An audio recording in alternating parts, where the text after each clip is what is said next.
বকেয়া মহার্ঘ ভাতার দাবিতে বিক্ষোভ চলছিল। লাগাতার আন্দোলন করছিলেন সরকারি চাকুরিজীবীরা, করেছেন অনশনও। অসুস্থ হয়ে পড়েছিলেন অনেকেই।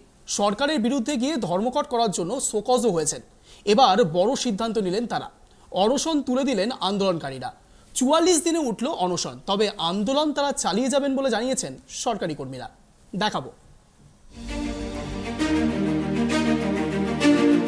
যৌথ মঞ্চের ডাকে লাগাতার আন্দোলন করছিলেন সরকারি কর্মচারীরা। ৪৪ দিন ধরে তারা অনশনও চালিয়ে যাচ্ছিলেন। আন্দোলনরত এক কর্মী জানান যে অনেকেই অসুস্থ হয়ে পড়ছিলেন, সেই কারণেই অনশন স্থগিত রাখা হয়েছে। তবে প্রয়োজন পড়লে ফের অনশনে বসবেন বলেও হুঁশিয়ারি দিয়েছেন তারা। আন্দোলনকারী ভাস্কর ঘোষ বলেন, প্রয়োজন পড়লে ফের আন্দোলনে বসব। আমার সঙ্গে আরও একজন অনশনকারী রয়েছেন, তাপস সিংহ। তিনিও তার অনশন আপাতত স্থগিত রেখেছেন। আমাদের শারীরিক পরীক্ষা করা হবে। তিনি বলেন, অনেকেই অনশন শুরু করলেও শেষ পর্যন্ত দুজন ছিলেন। ভাস্কর ঘোষ কটাক্ষ করে বলেন, আমরা শুধুমাত্র আন্দোলনের অভিমুখ ঘোরাচ্ছি। 29 তারিখ গণ অনশন হবে, তবে ওই দিন বার্গার প্যাটিস খেয়ে ফের অনশন হবে। এতদিন আমরা না খেয়ে অনশন করেছি। না, শুরু থেকে নয়, যে লড়াই সরকারকে এবার শুরু থেকে শূন্য করতে হবে। আমরা মোটামুটি 90-এর জায়গাতে পৌঁছে গেছি, আমাদের শুধু সেঞ্চুরি হাতের অপেক্ষায়। কর্মচারীরা যেটা নেমেছেন পিছে খেলতে, সেখানে সেঞ্চুরি করা শুধু বাকি। সরকার ঠিক করুক যে কটা বল তারা উইকেটে টিকে থাকবে। আমরা খেলছি, আর ব্যবধান বাড়ছে সেটা তো গোটা দেশের মানুষ দেখছেন। মাননীয় মুখ্যমন্ত্রী এখনো পর্যন্ত ঠিক করে উঠতে পারেননি যে 30 তারিখ 29-30 তারিখে উনি কোথায় ধর্ণা দেবেন। আমরা তো চ্যালেঞ্জ করেছিলাম যে আপনি দিল্লি চলুন, তার উল্টো দিকে গিয়ে আমরা বসবো, আপনার উন্নয়নের ডঙ্কাটা ওখানেই গিয়ে বাজাবো আমরা। তা সেটা উনি সাহস পাননি। ৪৪ দিন পর স্থগিত ডিএ অনশন। ৪৪ দিন পর বিরতি নিল অনশন ডিএ সরকারি কর্মীদের নিয়ে। এই বিষয় নিয়ে আরো বিস্তারিত জানবো। আমাদের সঙ্গে নিউজ রুম থেকে সরাসরি রয়েছে গৌতম।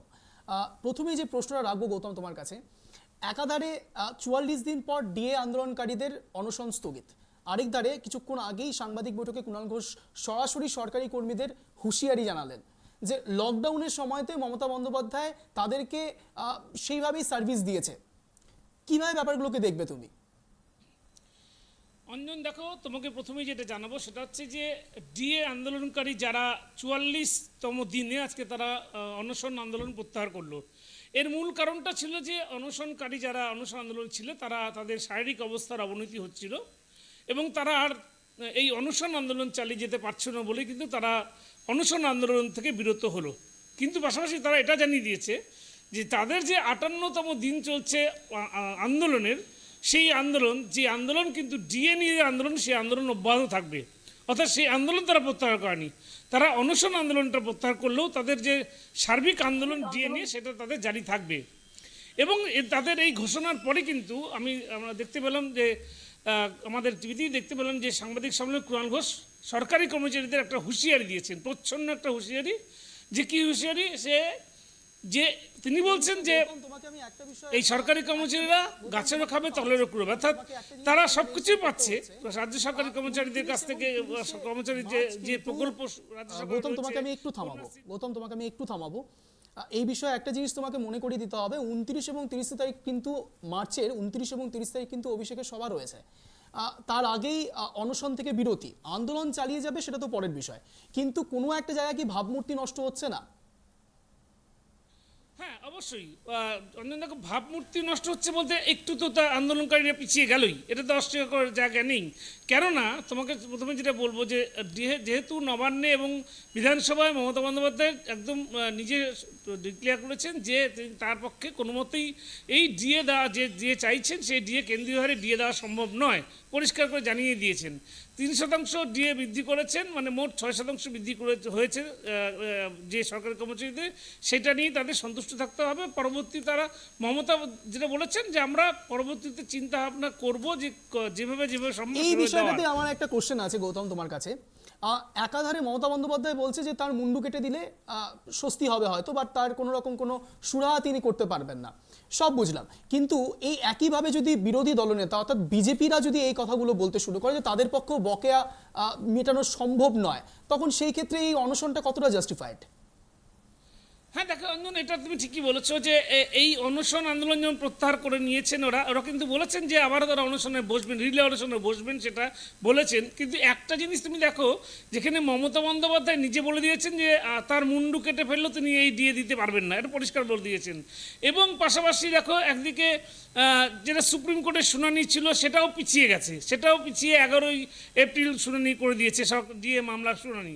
তুমি জানো যে সব দিক দিয়ে কিন্তু একটা পিছিয়ে পড়া বা কোণঠাসা অবস্থায় পড়ে গেল কিন্তু সরকারি কর্মচারী আন্দোলন যারা করছেন।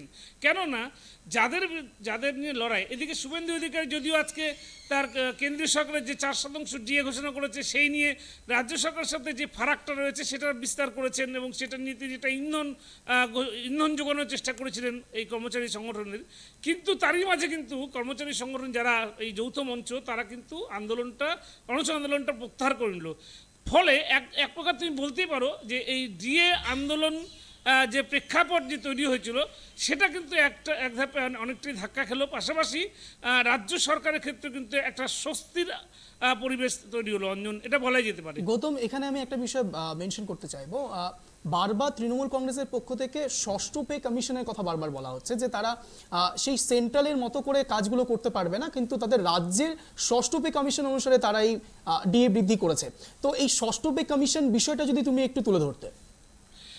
দেখো অঞ্জন, তোমাকে আমি যেটা বলি, যেখানে কেন্দ্র সরকার সপ্তম পে কমিশন তারা ঘোষণা করে দিয়েছেন, সেখানতে তার প্রায় 5 বছর বাদে, প্রায় 5 বছর না 6 বছর 6 বছর বাদে রাজ্য সরকার ষষ্ঠ পে কমিশন যেটা চালু করেছেন। এবং এই ষষ্ঠ পে কমিশন, বেতন পে কমিশন নিয়ে তোমাকে একটু বলি, যেটা রাজ্য সরকারি কর্মচারীদের যে নিয়ম অনুযায়ী যে কেন্দ্রীয় সরকার যে ডিএটা দেয় সেই ডিএ, সেই সমহারের ডিএ পর্যন্ত, সমান ডিএ পর্যন্ত করে তারপরে ষষ্ঠ পে কমিশন ঘোষণা করতে হয়। কিন্তু এই রাজ্য সরকার, রাজ্যের এই যে সরকার চলছে সেই সরকার কিন্তু যখন পঞ্চম বেতন কমিশন ডিক্লেয়ার করে তখন কিন্তু কেন্দ্রীয় হারে যে ডিএটা দিচ্ছিল সেই ডিএটা সমহারে ডিএ দেয়নি। অর্থাৎ পে কমিশনের যে নীতি, পে কমিশনের যে আয়োগ নীতি রয়েছে সেই নীতি অনুযায়ী কিন্তু পে কমিশনের বেতন বৃদ্ধি হয়নি সরকারি কর্মচারীদের। কেন একটা বড় অংশ, বড় পার্সেন্টেজ, প্রায় তোমার সেই সময় 18% ডিএ যেটা কিন্তু বাদ দিয়েই রাজ্য সরকার পে কমিশন দিয়েছিল। এবং সেই পে কমিশনে যেটা বেতন বৃদ্ধি হয়েছিল, যা বেতন বৃদ্ধি হওয়ার কথা একজন সরকারি কর্মচারী, তার তুলনায় তারা কিন্তু প্রায় 30% বেতন কম পাচ্ছেন। রাজ্য সরকার যতই বলুক যে ষষ্ঠ পে কমিশন তারা করে দিয়েছেন, কিন্তু ষষ্ঠ পে কমিশন তো করতে বাধ্য, কারণ কেন্দ্র যেখানে সপ্তম পে কমিশন সুপারিশ করে ফেলেছে সেখানে এই রাজ্যে ষষ্ঠ পে কমিশনই হয়নি। সেজন্য তারা প্রশ্ন করবো, এখানে একটা প্রশ্ন রয়েছে আমার। দেখো, রাজনৈতিক তরজা তো চলবে, এক পার্টি বলবে যে সে ভুল করেছে, আরেক পার্টি বলবে যে সে ভুল করেছে, কিন্তু মূল বিষয়টা এখানে অন্য। তৃণমূল কংগ্রেস বলছে যে সেন্ট্রাল থেকে কোনো রকম বকেয়া ডিএ পাচ্ছে না, মেনে নিলাম। সে একই রকমভাবে বিজেপি অর্থাৎ সেন্ট্রালের লোক কিন্তু বলছে যে পেট্রোল ডিজেলের দামের ক্ষেত্রে কিন্তু তারা খুব একটা বেশি সাড়া দিচ্ছে না। এই বিষয়টা যদি তুমি একটু তুলে ধরো যে সেন্ট্রাল গভর্নমেন্টের পক্ষ থেকে এই পেট্রোল ডিজেলের দাম যে কমাচ্ছে না, সেই বিষয় নিয়ে তুমি কি বলতে চাইবে? অঞ্জন, তোমার এই প্রসঙ্গটা যথার্থ প্রসঙ্গ। যে রাজ্য সরকারের যে বক্তব্য ছিল, যে বকেয়া 1,32,000 কোটি টাকা বকেয়া রাজ্য সরকার পাবে, সেই টাকা কেন্দ্র সরকার দেয়নি। সেটা হচ্ছে 1 নম্বর। 2 নম্বর হচ্ছে, দেখো এই যে বিজেপি, মানে রাজ্যের যে বিজেপি যারা রয়েছে, বিজেপি দল, কেন্দ্র সরকার যে ক্রমাগত রান্নার গ্যাস এবং তোমার পেট্রোল ডিজেলের অস্বাভাবিক মূল্যবৃদ্ধি করে চলেছে, তুমি দেখতে পাচ্ছ। এবং নাভিশ্বাস উঠেছে মধ্যবিত্তের রান্নার ঘরের হেসেল থেকে শুরু করে। এখানেই আমার প্রশ্নটা, যে শুভেন্দু অধিকারী কি করে তাহলে এই জনমানবের মধ্যে এরকম খোঁচা দিতে পারে বলে তুমি মনে করো? যেখানে পেট্রোল ডিজেল নিয়ে এত পরিমাণে কথা হয়, রান্নার গ্যাস নিয়ে এত কথা হয়, সাধারণ মানুষের নাভিশ্বাস উঠছে, সেই মতো অবস্থাতে শুধুমাত্র বকেয়া ডিএর ওপর বেস করে নতুন করে আবার রাজনৈতিক খোঁচা, কিভাবে দেখবে তুমি বিষয়টাকে? দেখো, এটা একেবারেই রাজনৈতিক স্বার্থ চরিতার্থ করার জন্যই তা শুভেন্দু অধিকারীর এই ধরনের মন্তব্য। কেননা তুমি জানো যে সামনেই পঞ্চায়েত ভোট আসছে, যে ভোটটা বাংলার ভোট, এবং এই বাংলার ভোটে বাংলার পঞ্চায়েত এবং জেলা পরিষদ এবং পঞ্চায়েত সমিতি নির্ধারণ হবে। এবং এই মুহূর্তে যদি মানুষকে যদি পেট্রোল ডিজেল সম্পর্কে, পেট্রোল ডিজেলের যে গ্যাস বৃদ্ধি হয়েছে, গ্যাসের দাম বেড়েছে, পেট্রোল দাম বেড়েছে, সাধারণ মানুষের অবিশ্বাস হয়েছে, যেমন কি যারা গ্রামের কৃষক তারা তাদের ডিজেলের মূল্য বৃদ্ধি হওয়ার জন্য তাদের চাষের তারা করতে পারছেন না।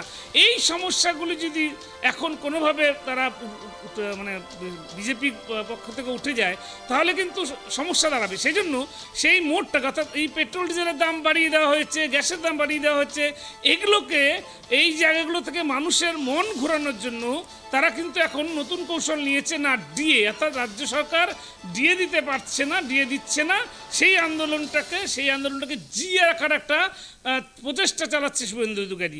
কারণ যেখানে অনুসরণকারীরা যারা আন্দোলন রাজ্যে ডিএ নিয়ে চলছে,